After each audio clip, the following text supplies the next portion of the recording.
உங்களோட வீட்டில் ரோஜா செடிகள் இருக்கா? நான் சொல்லக்கூடிய இந்த 5 டிப்ஸை ஃபாலோ பண்ணி பாருங்கள். உங்கள் வீட்டில் இருக்கக்கூடிய செடிகள் பூத்து குலுங்கும். ரோஜா செடிகளை வளர்க்குறீங்க அப்படின்னா கண்டிப்பாக மினிமம் ஒரு 6 மணி நேரமாவது வெயில் படக்கூடிய இடத்துல வைக்கணும். ரோஜா செடிகள் ஒரு செமி ஷேடான பிளேஸில் வச்சு வளரக்கூடிய ஒரு செடி. நிறைய பேர் இண்டோரில் வளருமான்னு கேட்டுட்ருக்கீங்க. கண்டிப்பாக இண்டோரில் வளராது. Tips number 2.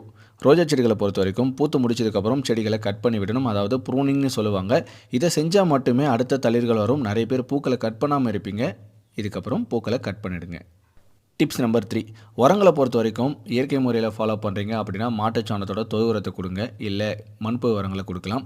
இல்லை நாங்கள் செயற்கை முறையில் ஃபாலோ பண்ண போகிறோம் அப்படின்னா டிஏபி, டை அமோனியம்னு சொல்லக்கூடிய இந்த கெமிக்கல் ஃபெர்டிலைசரை கொடுத்தீங்கன்னா உங்களோட செடிகள் நர்சரியில் பூத்து குலுங்குற மாதிரி அதிகமான மொட்டுக்கள் வைக்குங்க. Tips number 4. ரோஜா செடிகளை நடவு செய்யும்போது கண்டிப்பாக செம்மண் கலவையில் நடவு செய்யணும். செம்மண் கலவையில் நடவு செஞ்சால் மட்டுமே உங்களோட செடிகள் இந்த மாதிரி நல்லா பூத்து குலுங்கும். வெறும் கோகோ பீட்டில் மட்டும் வைக்கிறது இல்லை உங்களுக்கு